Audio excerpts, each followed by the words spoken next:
Bonjour à toutes et à tous les amis, je suis Gilles Mansillon, je reviens commenter sur les énergies de toute cette intense transformation qui arrive. Je posterai ces vidéos quand j'aurai retrouvé un peu plus, j'ai un peu d'avance là, pour quand j'aurai retrouvé un peu d'accès Internet. C'était une éclipse très très puissante, une nouvelle lune, autant l'éclipse de lune de la nouvelle lune nous a apporté une complétion, là, autant là c'était un nouveau départ. Mais juste avant cette éclipse, moi, j'ai eu beaucoup de mal, la nuit du 28, entre le 28 et le 29, mon esprit mental m'a vraiment emmené en enfer. Hein. Donc, bon, après, la nuit d'après était beaucoup plus légère. L'esprit m'annonce ma libération. Donc, je suis très très content. En tout cas, je vous remercie de penser à vous abonner. Je vous remercie pour vos likes, vos commentaires. Je vous remercie pour vos partages. Et je me remercie pour vos dons. Dans l'attente d'être libéré, tous les euros comptent. Pour moi, je suis vraiment dans une situation de survie.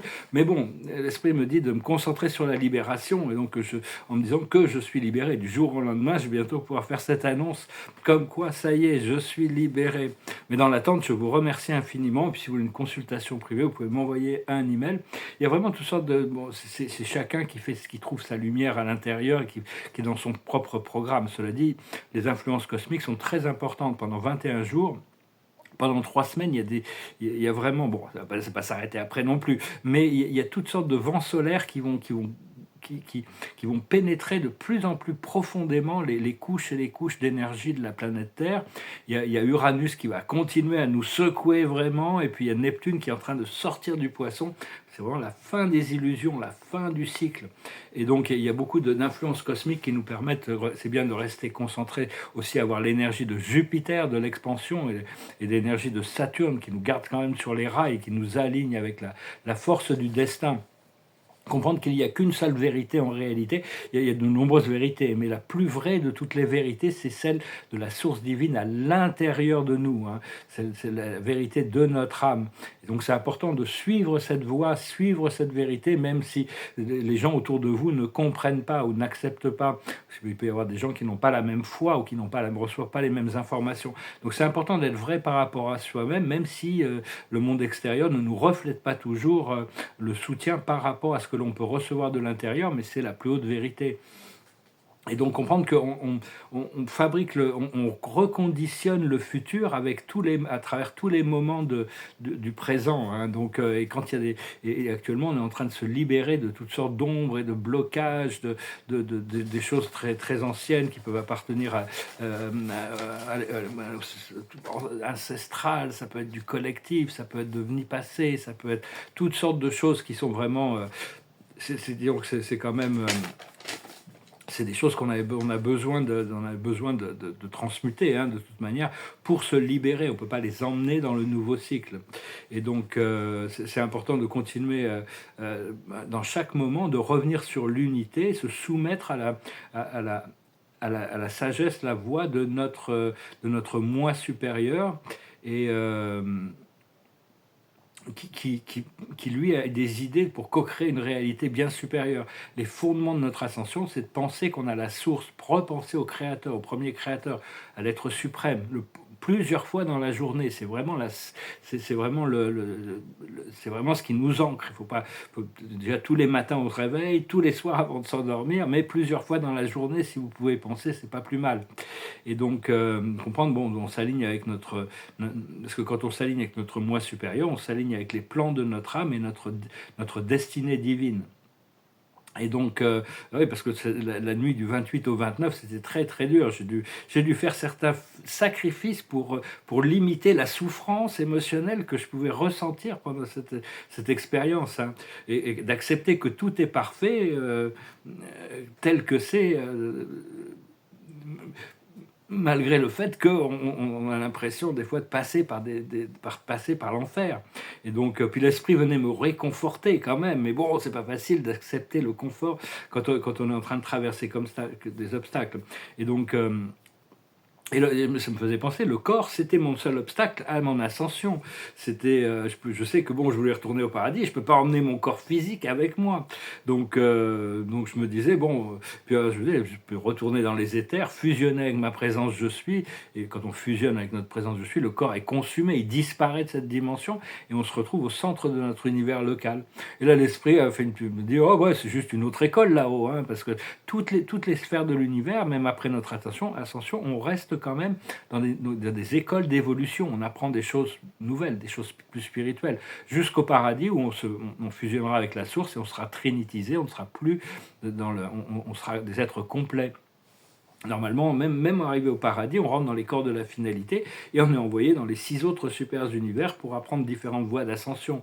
Donc on continue notre éducation en tant que finaliteur, en tant qu'être paradisiaque. Mais vu que nous, on vient d'une planète en quarantaine, on aura certains privilèges, disons, qui nous permettront d'être trinitisés, où il y aura peut-être d'autres destinées pour nous. Mais enfin, ce que je voulais dire, c'est que bon, je remercie la planète et toute mon expérience, mais bon, j'ai envie de retourner à ma source, retourner à mon créateur. Cela dit, l'esprit m'apporte plein de bonnes nouvelles. Et oui, parce que là, on peut pas emmener la physicalité dans la spiritualité. On ne peut que la recevoir et l'intégrer. On doit être vraiment ancré dans notre spiritualité.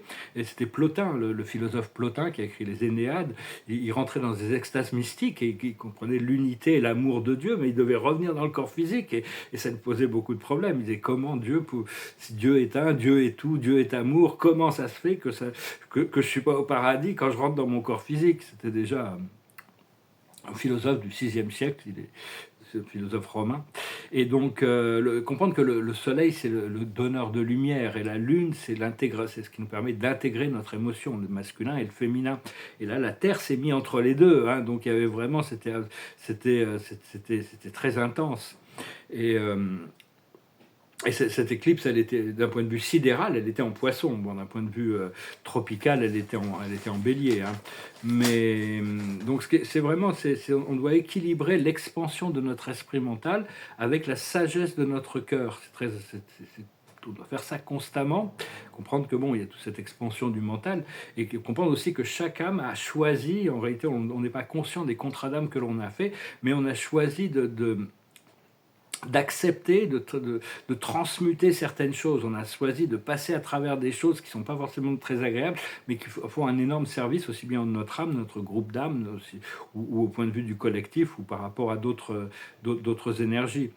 Et donc, et puis bon, parce que la plus grande partie de la guérison que l'on fait, et de l'intégration et de la transmutation que l'on fait, on le fait quand on dort. C'est vraiment là où il se passe le plus de choses en réalité. Mais bon, notre point d'attention, on n'a pas de point d'attention comme quand on est réveillé dans notre corps physique. Donc on ne progresse pas dans notre conscience, mais on évolue à un autre niveau. Et donc... oui, donc ça, j'en ai parlé, du fait que même après l'ascension, on va continuer notre programme d'éducation. D'ailleurs, ce qui s'est passé pour les maîtres ascensionnés, ils ont fusionné avec leur présence je suis, et ils sont retrouvés au centre de l'univers. Mais on ne peut pas quitter l'univers pour rentrer dans les sphères du super univers, parce qu'il y a encore besoin de service. Donc on redescend dans les sphères et on vient servir la planète de notre origine, généralement, d'un point de vue ascensionné. Et une fois que nous aurons ascensionné, les nouveaux maîtres ascensionnés de la planète Terre qui sont en train de rentrer dans leur pouvoir, tous les maîtres ascensionnés pourront continuer leur évolution plus loin. Pour le moment, bon, pour les remplacer par rapport à ça vis-à-vis de l'humanité. Et donc, comprendre que de toute manière, on ne fait que passer par ici, hein, on ne fait que passer, donc on a quand même envie de laisser une marque positive et de ramener avec nous des bonnes mémoires. La vie, il y a des célébrations qui arrivent. Hein. Il y a vraiment pendant 3 semaines, il y a des fenêtres d'opportunité pour il y a des intenses activités solaires et donc beaucoup de purifications qui sont en train de se passer. Donc on peut être un peu chahuté, hein. Il y a toujours Uranus qui fait bouger les choses, hein, et Pluton qui est parti dans le Verseau. Donc c'est vraiment un nettoyage énergétique pour toute la planète. Hein. Et vraiment penser toutes les quelques heures, au moins un minimum, penser à repenser au Créateur suprême, à Dieu. Hein. C'est très important de ne pas oublier, c'est notre fondation, c'est vraiment c'est le libérateur. Il n'y a que Dieu qui va nous libérer, c'est pas quelqu'un qui va nous libérer, c'est pas un homme politique ou un programme, parce que même peu importe ce que l'on fait, c'est vraiment quand Dieu décide que nous sommes prêts que les choses se passent. La carte de la journée, c'est un échange de cadeaux. C'est-à-dire la vie, c'est des échanges, des partages, ça doit être gracieux, c'est toujours un échange. Et donc oui, c'est... on avait appris pendant très longtemps à vivre dans notre esprit mental, vivre dans notre tête. Hein. Beaucoup de gens, tout le monde vit un peu dans sa tête de toute manière. Et c'est là où Dieu travaille, c'est dans notre esprit. Mais maintenant, on doit réapprendre à vivre dans notre présence. Et il y a une troisième éclipse qui va arriver, hein, qui va vraiment accélérer tout le programme. Hein, de toute manière, bon, après ça, c'est un programme éternel. Et puis bon, on avance, on pense qu'il y a une chose qui fait avancer. En réalité, c'est plein de petites choses qui nous font avancer. Et de toute manière, parce que faire du bien, c'est important, mais d'être connecté, c'est encore plus, se sentir connecté, c'est beaucoup plus important. C'est beaucoup plus important de se sentir, de ressentir les choses. Donc on doit repasser d'une réalité purement mentale à une expérience de ressenti. Mais bon, quand on passe dans une expérience de ressenti, on doit passer par beaucoup de choses, faire face à des choses qui, des fois, les ressentis, c'est pas toujours juste de l'extase, du bonheur, de la joie. Hein. Donc on doit passer par là, et petit à petit, ça se libère. C'est l'esprit mental doit trouver la paix dans notre présence. Et quand la conscience s'ouvre, on devient éclairé. C'est ce qui est en train de se passer cette année. Hein. Et on peut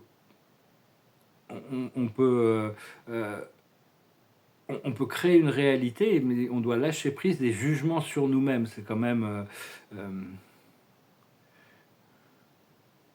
et comprendre que bon, on a beaucoup d'importance, c'est que même que la joie comme l'adversité, ça participe à l'assistance de l'éveil collectif. C'est-à-dire que si on n'avait que de la joie, on ne pourrait pas transmuter beaucoup de choses qu'on a besoin de transmuter au niveau du collectif. Donc comprenez, vous êtes la transformation, vous ici maintenant. Hein. C'est je suis. Et donc... Donc c'est vraiment apprendre à créer un état émotionnel qui nous élève aussi, hein, et donc d'accepter, de ressentir et de ressentir toutes ces émotions, même celles que l'on n'a pas envie de ressentir, de pas utiliser des produits ou quoi que ce soit pour échapper à ça. C'est quand même d'avoir le courage de faire face à tout ça. Et de continuer à suivre la guidance, parce que la guidance est complètement détachée de tout ça. Elle est toujours dans le flot de l'amour et de la perfection originelle. Mais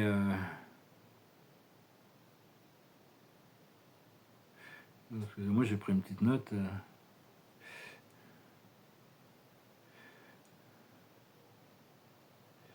On a besoin d'apprendre à trouver ce que l'on a besoin et le chercher dans le présent. Hein. Dans tout ce que l'on cherche, ça peut arriver dans le futur, mais on doit déjà chercher à le trouver dans la présence. Et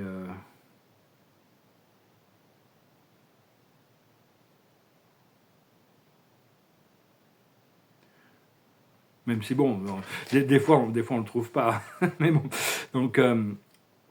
il y a plein de mémoires de vie passée qui commencent à se réveiller. Des fois, quand on passe par du karma, on prend conscience de nos vies passées. Il ne faut pas en vouloir à notre expérience passée, à ces autres réalités parallèles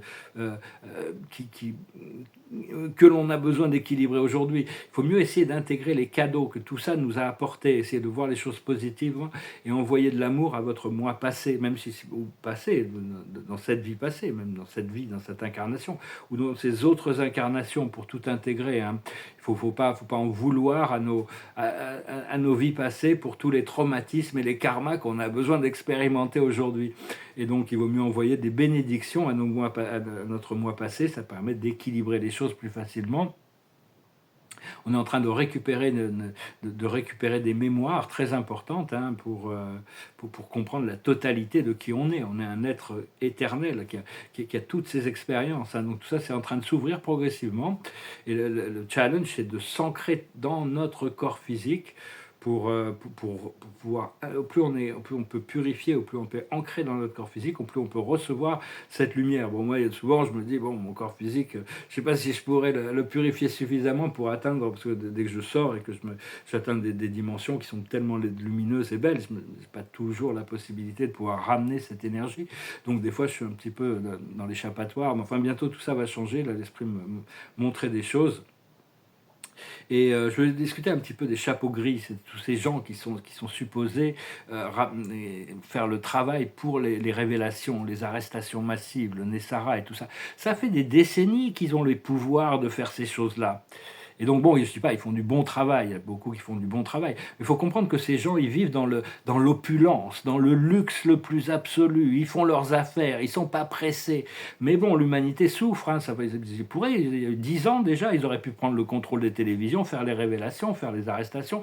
Seulement, ils veulent prendre leur temps. Donc, il risque d'y avoir un moment où les galactiques sont forcés d'intervenir. Et à ce moment-là, eux-mêmes vont se retrouver dans les tribunaux galactiques parce qu'ils n'ont pas fait le travail qu'ils ont fait. Et les crimes qu'ils avaient fait avant pourrait ne pas être pardonné, disons. Donc, mais enfin bon, on espère que les choses vont avancer quand même, hein. Et donc, enfin, si eux-mêmes devaient subir la pénurie, devaient subir la pression que l'humanité subit, les choses se passeraient beaucoup plus vite, hein, parce que là, eux, ils sont dans leur palace, avec leur jet et tout ça. Ils ont les pouvoirs, ils étaient pour l'obscurité, maintenant ils travaillent pour la lumière, mais ils sont vraiment... nous, on n'est pas pressés, hein, on va faire les choses, ça va arriver, on va le faire, mais bon, on a des affaires à faire avant, on a des choses à faire, on va faire la fête, on fait un truc, on fait ci, on fait ça. Non, je ne veux pas dire, ils font des choses quand même qui font avancer le programme. Mais enfin, on aimerait bien que ça s'accélère cette année, hein, quand même. Sinon, je ne veux pas être méchant quand même. Mais enfin bon, la plupart de tous ces gens ont quand même beaucoup de pouvoir de faire avancer les choses. Et ils savent que bon, ils sont soutenus par le ciel. Et des fois, il faudrait qu'ils demandent aussi plus le conseil du ciel pour pouvoir avancer les choses plutôt que de travailler dans leur coin. Enfin bon. Bon, enfin bon, c'est juste pour mettre fin à cette vague, cette idée de souffrance, tout le monde souffre ici, hein, à cause de ça. Et donc, oui, bon, je ne veux pas... Voilà, je voulais pas les critiquer. Bon, on verra ce qu'on peut faire pour les rejoindre, les assister et faire avancer le programme. Je vais tirer quelques cartes, je n'ai pas de chanson. Une chanson qui me passait par la tête, mais je n'ai pas trop envie de la chanter. Chanson, je ne sais pas pourquoi elle me passait par la tête. L'observateur de la journée, c'est la sagesse. C'est vraiment la sagesse. On doit vraiment continuer à cultiver ce sens de la sagesse, hein. La sagesse, maintenant, c'est avancer. Il faut avancer. Ouais, c'est vraiment un moment d'action, hein, là, cette nouvelle lune, cette éclipse, ça nous pousser à l'action. Ce qu'il faut comprendre, c'est le gateway, c'est-à-dire le portail, hein, c'est des portails, notre conscience. Il y a des portes qui vont s'ouvrir. Là. Je sens qu'il y a une porte qui va s'ouvrir, ça va être assez extraordinaire. Ce qu'il faut faire, c'est les opportunités. Quand il y a des opportunités qui se présentent, il ne faut pas les laisser passer en disant on fera ça plus tard. Les portes, elles s'ouvrent, après ça, les portes, elles peuvent passer. Donc, comprendre les opportunités. Et l'aboutissant, c'est l'amour. L'amour terrestre, l'amour céleste, toutes les formes d'amour que l'on peut intégrer au niveau de la fréquence. Je vais vous montrer un peu quelques nouveaux tableaux. Je vous remercie infiniment pour vos dons, ça m'aide vraiment beaucoup si vous pouvez. Je vous remercie d'aimer, de partager, de commenter, de souscrire. Là, très rapidement, je sais que l'esprit me parle de liberté qui arrive. Je vais montrer quelques petits tableaux. Là, des tableaux, j'ai un peu baissé mes prix. Ceux-là, c'est des 30 par 40 cm. Je les ai mis à 850, je les ai mis à 750. Et ceux qui font la moitié de la taille, je les ai mis à 450, je les ai mis à 350. Quand je vais ouvrir ma galerie, je vais être obligé de rajouter un 0 derrière, mais enfin ils seront encadrés, ils seront catalogués, ça va être très très bien. Je me languis de pouvoir les voir catalogués. Et Donc si jamais vous êtes intéressé d'acheter des tableaux, essayez d'en acheter plusieurs, parce que si dans 5 ans, un tableau que je vends à 350 euros vaut 35 000 euros, et que vous en avez acheté 2 ou 3, ou vous en vendez un ou deux, vous pouvez en garder un s'il vaudra peut-être 350 000 euros 5 ans plus tard. Je sais ce que je mets dans mes tableaux, et je sais qu'ils vont monter en haut du programme. Je vais pouvoir me faire connaître dans le monde entier très bientôt, et c'est ma galerie qui va s'ouvrir.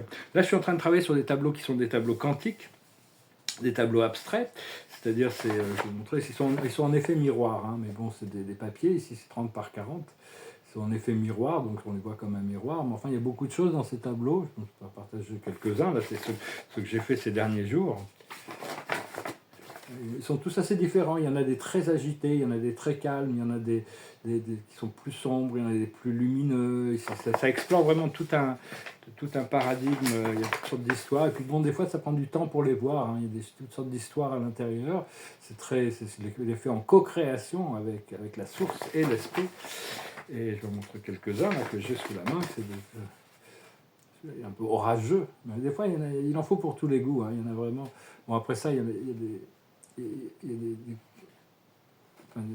peintures, il y a un peu de couleurs métalliques qui ne sont pas faciles à photographier. Celui-là, ils sont assez dynamiques. Je m'envie de les voir entaglés. Ils sont encadrés, ils sont tous. Moi, je les trouve très beaux, très dynamiques. Et donc ceux-là sont un peu plus abstraits. Je ne fais pas que ça. Je prépare aussi quelques tableaux figuratifs, des tableaux de cosmologie, des tableaux symboliques. Et bientôt pouvoir organiser tout ça, ouvrir la galerie, ça va être quand même super agréable de pouvoir vous recevoir et vous montrer tout ça. Je les montre sur mon canal Telegram. Si vous êtes intéressé, je vous remercie de m'envoyer un email, hein, de communiquer.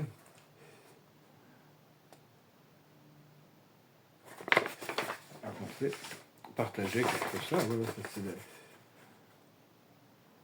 c'est des tableaux, l'esprit me parlait de couteaux pendant des mois et des mois, et puis pourquoi elle me parle de couteaux? C'est parce que bon, les couteaux interviennent, c'est des couteaux pour la peinture qui interviennent beaucoup dans ces tableaux.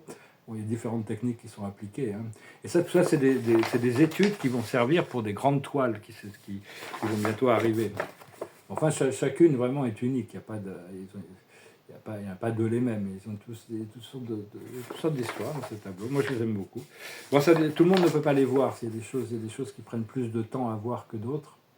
Et quand on les regarde, des fois, il y a différentes histoires qui ne se voient pas tout de suite, et puis on les regarde plus tard, il y a autre chose qui apparaît.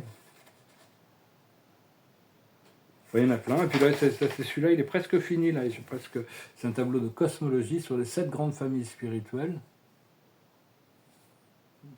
Et il ne reste plus que quelques petits détails, je ne sais pas trop, la couleur du tour peut-être, et puis quelques petits détails, la couleur de suprême, ultime, absolu, c'est sur les 7 grandes familles spirituelles, avec les esprits suprêmes, les transcendantaux, les super-personnels, les pré-personnels,